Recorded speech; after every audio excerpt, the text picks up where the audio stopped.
हिंदुस्तानियों ने लगभग 250 सालों तक अंग्रेजों की गुलामी और अमानवीय जुल्मों को सहा है और अंग्रेजों के अत्याचार से लगातार लड़ते हुए न जाने कितने ही बच्चे, बूढ़े और युवाओं ने अपनी जान की कुर्बानी दी। तब कहीं जाकर हम आज आज़ाद देश में सांस ले रहे हैं और आज़ादी के 75 साल पूरे होने पर देश में अमृत महोत्सव मना सके हैं। लेकिन अंग्रेज हमेशा से ही भारत में नहीं थे, बल्कि जब वे मीलों का सफर तय करके भारत आए थे तब यहाँ पर मुगलों का राज था और अगर मुगल न चाहते तो अंग्रेज भारत में प्रवेश तक नहीं कर सकते थे, क्योंकि भारत में एक और मुगलों का शक्तिशाली साम्राज्य था तो दूसरी ओर मातृभूमि पर मर मिटने वाले मराठा भी थे। ऐसे हालात में अंग्रेजों को भी भारत में राज करने के लिए एड़ी चोटी का जोर लगाना पड़ा था। मगर धीरे धीरे अंग्रेजों ने हिंदुस्तान पर अपना वर्चस्व इतना बढ़ा लिया कि उन्होंने पूरे मुगल साम्राज्य को ही खत्म कर दिया। लेकिन इस इतिहास में सवाल ये आता है कि मुगलों के उस शक्तिशाली साम्राज्य को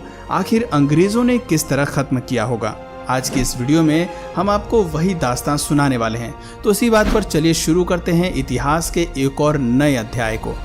इतिहास बताता है कि 16वीं सदी के अंत में भारत इतना संपन्न था कि पूरी दुनिया में जितना उत्पादन होता था उसका लगभग 1/4 हिस्सा केवल भारत में ही उगता था और यही वजह थी कि भारत उस समय सोने की चिड़िया कहलाता था और पूरी दुनिया की नज़र इसी सोने की चिड़िया पर ही टिकी हुई थी। ऐसे में भला अंग्रेज कहाँ पीछे रहते। उस समय हिंदुस्तान में दिल्ली पर सम्राट अकबर का राज था और ऐसा माना जाता है कि अकबर अपने दौर के सबसे ज़्यादा दौलतमंद बादशाह थे। लेकिन उसी समय ब्रिटेन में भी गृह युद्ध की स्थिति बन गई थी और उस समय महारानी एलिजाबेथ प्रथम की शासनकाल में अधिकांश अर्थव्यवस्था कृषि पर ही निर्भर करती थी। अफसोस कि आपसी गृह युद्ध के चलते ब्रिटेन वैश्विक स्तर पर केवल 3 से 4% उत्पादन ही कर पा रहा था और इसी दौरान पुर्तगाल और स्पेन ब्रिटेन को पीछे छोड़कर उनके मुकाबले काफ़ी ज़्यादा तरक्की कर रहे थे। हालात इतने बिगड़ चुके थे कि ब्रिटेन के लुटेरे नाविक भी पुर्तगाल के जहाज़ों को ही लूटकर अपना काम चलाते थे,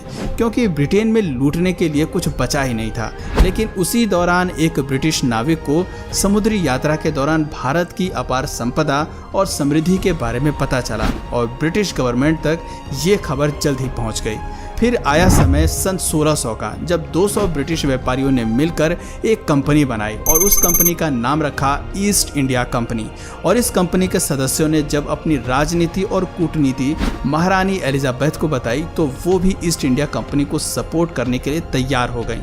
इधर भारत में इसी बीच बादशाह अकबर की मौत हो चुकी थी और अकबर के बाद मुगल बादशाह के तख्त पर अकबर के बेटे जहांगीर की ताजपोशी कर दी गई। साल आ चुका था 1608 का। इधर जहांगीर दिल्ली के तख्त पर अंग्रेजों की चाल से बेखबर हिंदुस्तान पर राज कर रहा था और उधर कैप्टन विलियम हॉकिंस समुद्री रास्ते से गुजरात के सूरत में अपने कुछ व्यापारी जहाजों के साथ प्रवेश कर चुके थे और बस उनके आगमन के साथ ही भारत पर ऐसी काली छाया मंडराने लगी कि जिसने भारत को ऐसा काला इतिहास दिया जो सृष्टि के अंत तक भी भुलाया नहीं जा सकेगा।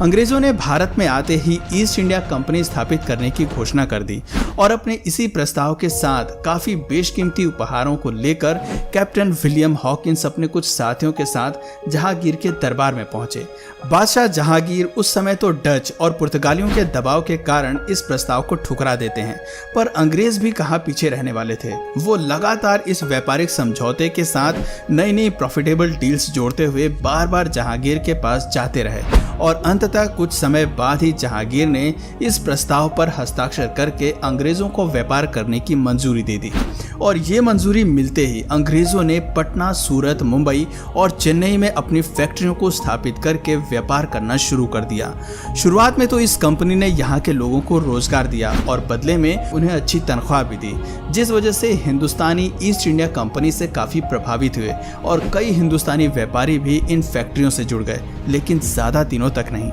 पूरे भारत में ईस्ट इंडिया कंपनी का व्यापार बढ़ता ही चला जा रहा था और अपने बढ़ते व्यापार की वजह से अंग्रेजों के मन में इतना ज़्यादा लालच बढ़ गया कि उन्होंने भारत की सत्ता पर ही कब्जा करने की योजना बना डाली और इसी उद्देश्य से 1686 में ब्रिटिशों ने मुगलों के खिलाफ जंग छेड़ दी और औरंगजेब से हुई इस जंग में मुगलों ने ब्रिटिशर्स को बुरी तरह से हरा दिया। इस हार से ब्रिटिशर्स को एक बात तो समझ में आ गई थी कि मुगलों को वो जंग लड़कर तो हरा नहीं सकते, लेकिन उन्हें भारत पर कब्जा भी करना था, जिसके लिए उन्होंने वो कूटनीति अपनाई जिसका फायदा वर्षों बाद भी आज तक भारत के धूर्त नेता उठाते हैं और राज करते हैं। और वो कूटनीति थी डिवाइड एंड रूल की, यानी आपस में फूट डालो और इन पर राज करो। जंग में हारने के बाद ब्रिटिशर्स ने औरंगजेब से माफी मांगते हुए ये वादा किया कि वो दोबारा ऐसी गलती कभी नहीं करेंगे, और औरंगजेब ने भी उन पर कुछ जुर्माना लगाते हुए उन्हें माफ कर दिया और अपना व्यापार उसी तरह चालू रखने की आज्ञा भी दे दी। लेकिन मुगलों द्वारा ब्रिटिशर्स को माफ करना ही मुगलों के अंत का सबसे बड़ा जरिया बना, क्योंकि 1707 में औरंगजेब की मौत के बाद कई लोग मुगल सल्तनत पाने के लिए आपस में ही एक दूसरे से लड़ने लगे। और इसी लड़ाई के चलते एक समय ऐसा आया जब कुछ कमजोर शासक मुगल बादशाह बन गए, जो कि मुगल साम्राज्य को व्यवस्थित ढंग से चला ही नहीं पाए। ये अनुभवहीन मुगल बादशाह रोज नए नए नियम बनाते और उन्हें बदलते रहते, और उनकी इसी तरह की बेवकूफियों के चलते अंग्रेजों को मौका मिल गया अपनी चाल चलने का। दरअसल 1717 में मुगल बादशाह ने अंग्रेजों को एक फरमान जारी किया, जिसमें उन्होंने बहुत छोटी सी रकम सालाना फीस के रूप में देकर बिना किसी लगान या कर के व्यापार करने की इजाजत मिल गई। और इसी दौरान पर्सिया के राजा ने मौका देखकर भारत पर आक्रमण बोल दिया। अब चूंकि ऐसे में मुगल शासक अपनी सत्ता के नशे में इतने खोए हुए थे कि उन्हें अचानक हुए इस आक्रमण के बारे में पता ही नहीं चला, और पर्सियन आर्मी दिल्ली तक पहुंच गई और दिल्ली की गद्दी मुगलों के हाथ से लगभग छूट ही गई थी। स्थिति को पूरी तरह बिगड़ते हुए देखकर मुगल बादशाहों ने तकरीबन 2 करोड़ रुपए, जी हाँ, उस दौर में लगभग 2 करोड़ रुपए और कई बेशकीमती हीरे मोती देकर दिल्ली को बचाया। इतनी बड़ी लूट के बाद मुगल पूरी तरह से कमजोर पड़ गए और अंग्रेजों की साजिश भी उन्हें कुछ कुछ समझ में आने लगी। पर अफसोस कि अब वक्त हाथ से फिसलता जा रहा था और उनका साम्राज्य भी।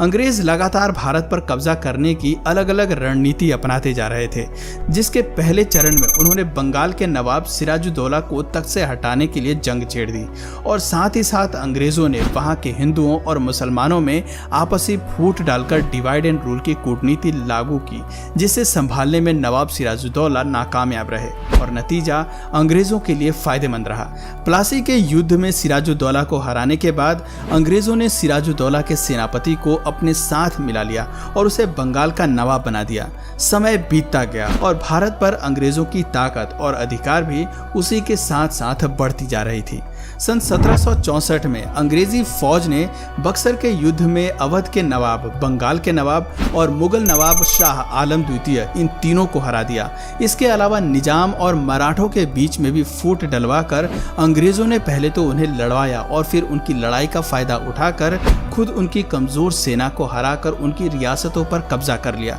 और अंग्रेजों ने अपनी इसी रणनीति और कूटनीति को अपनाते हुए 18वीं सदी तक भारत के लगभग हर एक क्षेत्र पर अपना संपूर्ण कब्जा जमा लिया, जिसके बाद उन्होंने व्यापार और अपने अधिकार क्षेत्र की अन्य कई चीजों पर अपनी मनमर्जी के टैक्स लगाकर भी काफी कमाई करी और भारत को अंदर तक लूट लिया। अंग्रेजों को अभी भारत में पूरी तरह से राज करने के लिए कुछ भारतीयों को भी अपने साथ शामिल करना था, और उन्होंने उन बड़े जमींदारों को अपने साथ मिला लिया जिनसे उन्हें आगे चलकर काफी फायदा हो सकता था। यूं तो अंग्रेजों ने भारत में कुछ बहुत अच्छे काम भी किए, जैसे कि एजुकेशन पॉलिसी लागू करना, रोड कंस्ट्रक्शन, रेलवे वगैरह लाना, जिस वजह से कई समाज सुधारक अंग्रेजों से प्रभावित हुए और उनका साथ देने लगे। मगर यही विश्वासघात की वजह थी कि 1857 की स्वतंत्रता क्रांति के दौरान कई बड़े जमींदार और समाज सुधारक अंग्रेजों के साथ हो गए थे, जिसकी वजह से आगे चलकर अंग्रेजों को भारत पर जीत हासिल करने में मदद मिली।